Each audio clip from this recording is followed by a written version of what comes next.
Y'all, I'm gonna be honest. COVID hit different. I mean, especially for kids and young adults, it impacted us in a particular way that I think none of us saw coming.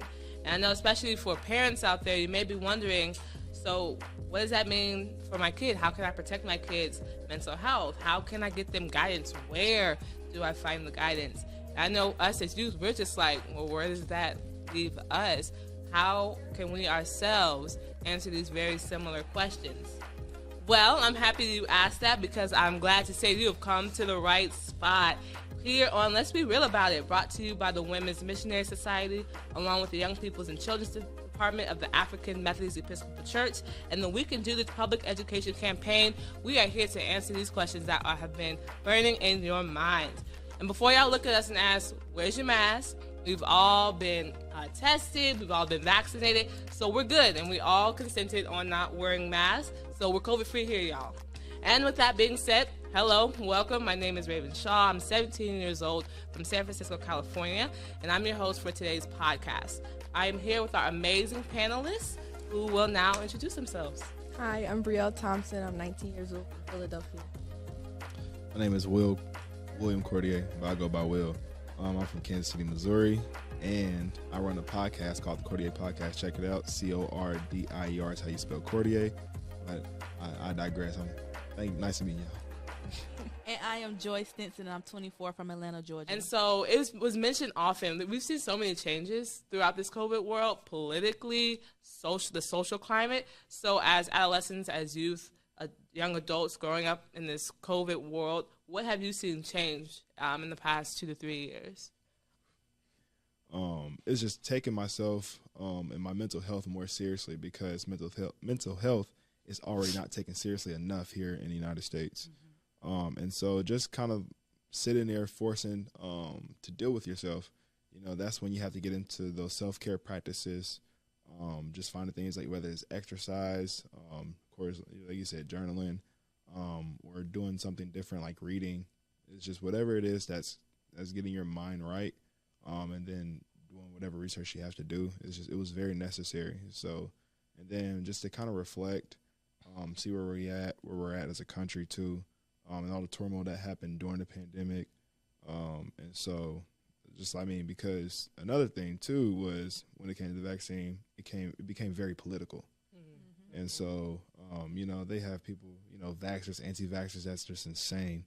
And then, people are screaming for political reason not to get the vaccine. People are screaming for political reason to get the vaccine, when it should be more so about the medical and not your political views. Right. And so, I had even people calling me anti-vaxxer at one point, and I'm just like, relax. but nah, I just think the fact that I'm very appreciative of COVID, of how it's made me slow down and kind of retool before, really getting out there. Because, another thing that we talked to, I know a lot of us we're in school too. A lot of us are in college, and college takes a toll on your mental health. And just the fact that I was able to just slow down a little bit and just kind of put the pieces back together, I was very appreciative of that. COVID has really made me evaluate what I actually want to do with my life. So it's like, yes. I go through school, I went through elementary, middle, high school. I went to college because everybody was going to college, And then it was like, I went to graduate school, and then it was like, but do I really want to do this? Like, am I doing this to please my parents? Like, why am I going to school? So I think it's for a lot of people our age too, because it was like a lot of people, I went to school and we graduated together, and it's like now they're into trading. Like, that's their like full-time thing, and they love it. And it's like there are people who were teachers, and now they're like, I want to create my own business. I think that it has really caused us to evaluate like what direction we want to go with our life, and making it about us and not pleasing everybody else. And that's a big thing too about the pandemic. It was like an entrepreneurial boom. Yeah. Like everybody was creating their own business, and it was I love to see it. Yes, major companies are frustrated they can't find workers, but when you're not treating your people right anyway, you don't deserve those people. Because if you can make your own income for doing something that you want to do and then be happy with it, that's the best feeling in the world.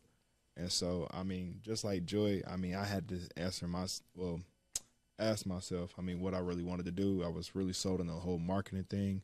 That's cool, but I realized I found a love for broadcasting, and I was like, wow, okay, I wish I'd have known this like 3 years ago, and so I would have majored in it, and we'd have been good, right? Right. And so, but no, just so many things to take out of it, because we never look at the good that came out of it. I think that's just being optimistic about it and seeing the lessons we learned. Yes, we lost a lot of people. It's very sad, the numbers and how our government didn't take it seriously at first.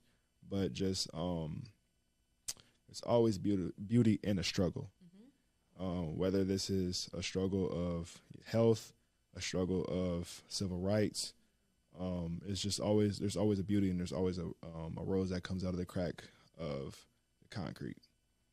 And one more thing, and I promise I'm gonna be quiet. Oh no, keep it going. It's a conversation. I think that going back to like the whole mental health thing, and like we were saying, like before, it wasn't taken that seriously, and I think that the pandemic has really shed light on how important mental health is, because for people our age, like our generation, older adults look at us and like, but what problems do you really have?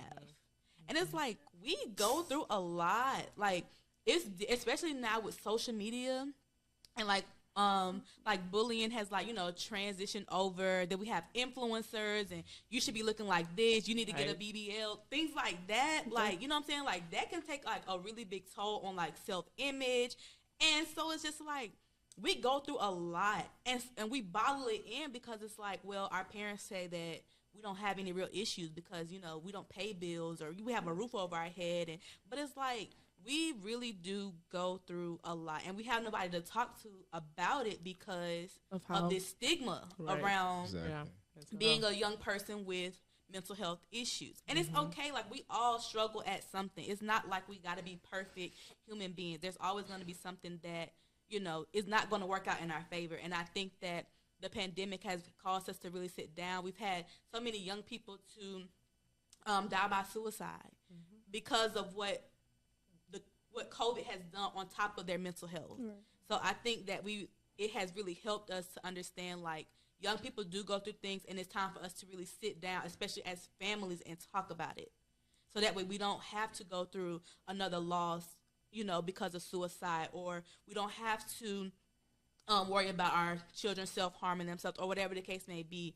So I really am grateful that COVID-19 has helped us to open up this conversation for a bigger conversation about what mental health is and how it impacts us as young people. Yeah, 100%. 100%. Y'all just gave so many gems, so many gems. I'm just taking it all in. I love it. No, because it's the honest truth. Like, when we look at the pandemic, are you looking at it glass half full or half empty? And then when we talk about mental health, especially, like you said, Joy, we really seen just a spike in depression and anxiety. Like, can I count the amount of people and my friends and myself included, just that struggle. And then really COVID, because you're not having an outlet, especially before COVID, but now that people are recognizing it because we're all inside, so now you really got to pay attention to what's happening around you. Now we see more access to resources and things of that nature. We still have a lot more to go, but at least it's a start. Like, I didn't have the experience that I wanted for my 12th grade year. I just sat in my room and looked at the computer all day and listened to people talk to me. Like, I don't know what you were talking about. Don't know. Like, it's just, I feel like people was just talking at me. I wasn't really learning anything. So it's like, the virtual world definitely made my 12th grade year, like, the worst. I feel that. It was definitely a struggle for all of us. Everyone experienced their own changes in various different forms. That's collective, and then, as you all mentioned, individually as well. So we've definitely seeing COVID just do what it did, both the ups and the downs. So thank you all for laying that out on the table for us. Unfortunately, Bree's got to go. She has things she's got to do. But, so thank you for joining us. We really appreciate your insight. It was incredible. But we do have Chris here, who is ready to give his 2 cents on the conversation. We'll have a quick commercial break, and we'll be right back, y'all.